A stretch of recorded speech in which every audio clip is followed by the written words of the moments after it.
বিতৰ্কই লগ নেৰা হৈছে মাজুলীক। জুবিনৰ পিছতেই এইবাৰ বিতৰ্কত মাজুলী জিলা সত্ৰ মহাসভা।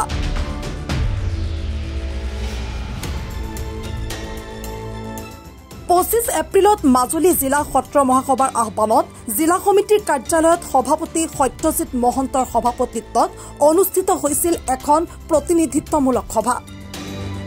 উক্ত সভাত সত্ৰ মহাসভাৰ নাম লৈ সম্পাদক পুতুল মহন্তই ন্যস্ত স্বাৰ্থ সিদ্ধিৰ বাবে ৰাইজক প্ৰভাৱিত কৰি বিপথে পৰিচালিত কৰাৰ অভিযোগ অসম সত্ৰ মহাসভাৰ প্ৰধান সম্পাদক কুসুম কুমাৰ মহন্তৰ। আৰু মিটিংখন সভাপতিয়ে মোক দিবলৈ কৈছে আমাৰ সত্যজিৎ মহন্তদেৱে। আৰু মিটিংখনত দিবলৈ কওঁতে কৈছে যে সকলো সত্ৰাধিকাৰকে নিমন্ত্ৰণ দিব লাগে।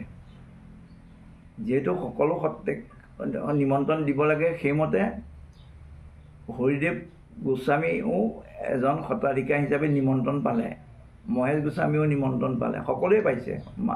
মাজুলীৰ 39খন সত্ৰই নিমন্ত্ৰণ পাইছে, হয় মুখেৰে নহয় ফোনযোগে নিমন্ত্ৰণ পাইছে।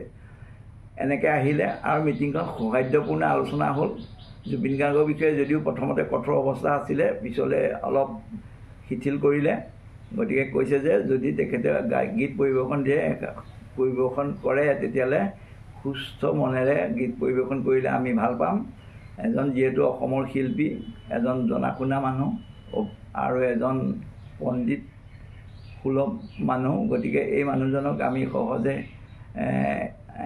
বেয়া এটা কৰি দিবও নোৱাৰোঁ। আৰু তেখেত অসমীয়া, গতিকে সেই আমি নিজৰ ভিতৰত নিজৰ বিভাজনটো আনিবলৈ ইচ্ছা কৰা নাই। আৰু সত্ৰ মহাসভায়ো এইটো ক্ষমাৰ কথা এটা চিন্তা কৰিছিলে। গতিকে আমি লাষ্টত ক'লোঁ যে তেখেতে গীত পৰিৱেশন কৰোঁতে শুদ্ধ মনেৰে শুদ্ধ চিত্তে ভাল মনেৰে আহি পেলাই গীত পৰিৱেশন কৰিব, যাতে বেলেগ এটা পৰিৱেশ নহয় যি পৰিৱেশত সত্ৰ মহাসভা জগৰীয়া হ'ব আৰু অসম চৰকাৰৰ জগৰীয়া হ'ব। আমি সেইটো ডিচিশ্যন ল'লোঁ। আৰু সাংবাদিকে আমাক মাতিলে, প্ৰথমতে মোক মতা নাছিলে। সাংবাদিকে প্ৰথমতে হৰিদেৱ গোস্বামীক মাতিছিলে এজন ছিনিয়ৰ মষ্ট সত্ৰাধিকাৰ হিচাপে। তাৰপিছত সাংবাদিকসকলে ক'লে যে আপুনিও ওচৰতে থাকক। এই অভিযোগ উত্থাপনৰ পিছতেই মাজুলী জিলা সত্ৰ মহাসভাৰ সম্পাদকক বহিষ্কাৰ অসম সত্ৰ মহাসভাৰ। গড়মূৰ সৰু সত্ৰৰ সত্ৰাধিকাৰ হৰিদেৱ গোস্বামীক লগত লৈ কাৰচাজিৰে মাজুলী জিলা সত্ৰ মহাসভাৰ মাজত জটিলতাৰ সৃষ্টি কৰি মহাসভাৰ সন্মান হানিকাৰক কাম কৰাৰ বাবে জিলা সম্পাদক পুতুল মহন্তক তৎকালীনভাৱে বলবৎ হোৱাকৈ সত্ৰ মহাসভাৰ সকলো দায়িত্বৰ পৰা অব্যাহতি দিয়াৰ পাছতেই মুখ খুলিছে পুতুল মহন্তই।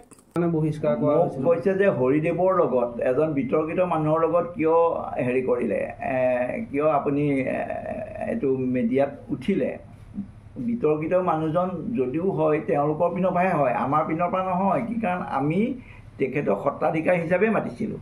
যিহেতু অসমৰ এজন সত্ৰাধিকাৰ, নামজ্বলা সত্ৰাধিকাৰ, আৰু আমাক মাতিবলৈও দিছিলে সকলো সত্ৰৰ সত্ৰাধিকাৰসকলে। সকলো সত্ৰৰ সত্ৰাধিকাৰসকলকে আমাক নিমন্ত্ৰণ কৰিব দিছে আৰু তেখেতে সেইমতে তেখেতেও নিমন্ত্ৰণ পাইছিলে আৰু বহি আছে।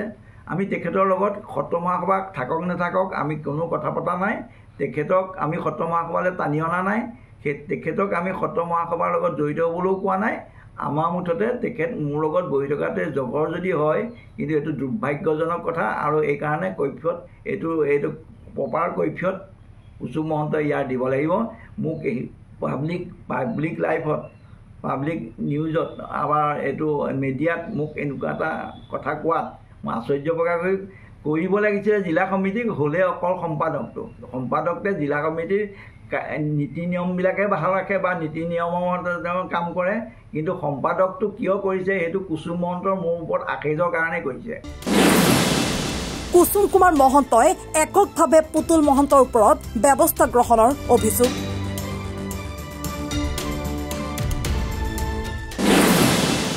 সত্ৰাধিকাৰ হৰিদেৱ গোস্বামীৰ কাষত থিয় হোৱাৰ বাবেই বহিষ্কাৰৰ অভিযোগ পুতুল মহন্তৰ।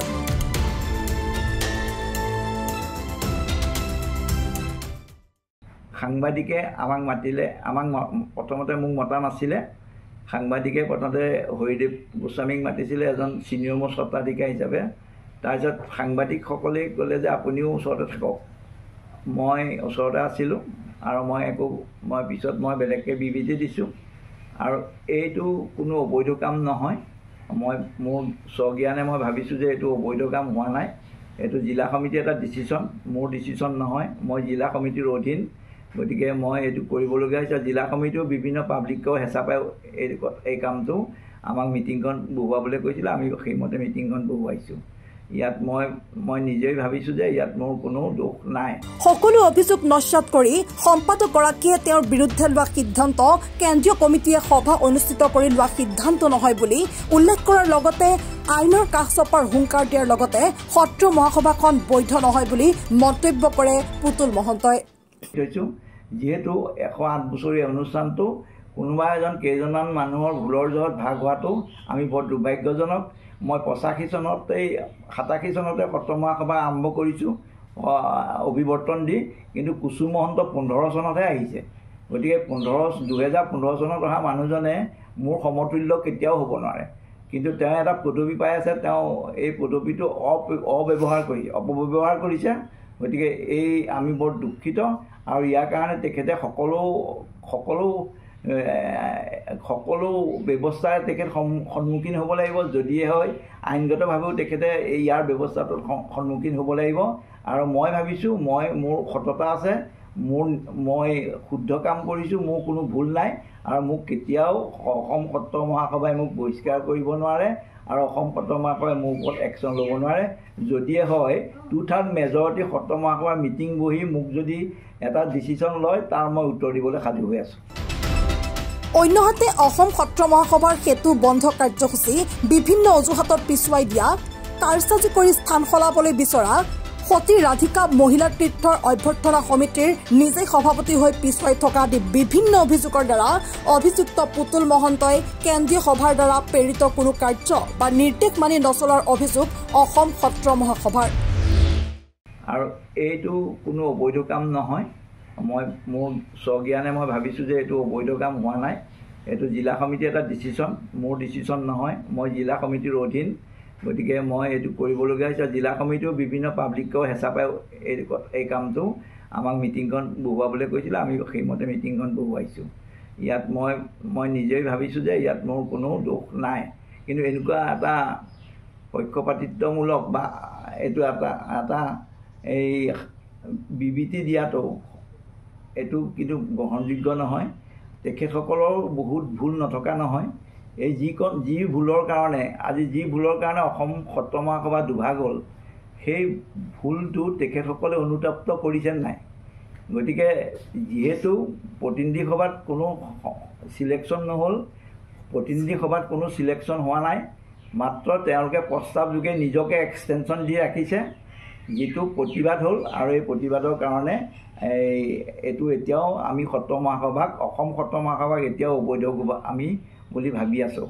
আমাৰ মাজুলী জিলা সমিতিয়ে সত্ৰ মহাসভাৰ লগত নাথাকোঁ বুলিয়ে আমাৰ এটা ডিচিশ্যন হৈ আছে যে সত্ৰ মহাসভা আমি আঁতৰতহে থাকিম আৰু মাজুলী সদায় স্বতন্ত্ৰীয়া হৈ থাকিম। আমি কিন্তু সত্ৰ মহাসভাই যেতিয়ালৈকে শুদ্ধ নহয়, যেতিয়ালৈকে মিলাপ্ৰীতি কৰি দিব নোৱাৰে, তেতিয়ালৈকে আমি স্বতন্ত্ৰীয়া হৈম বুলি আমি এটা অংগীকাৰ কৰি থৈছোঁ। নামনি মাজুলীৰ পৰা মহানন্দ হাজৰিকাৰ report, any Bharat 24। Join BSc Nursing and GNM at St. Martha Institute of Nursing, Guwahati under SM Group of Institutions.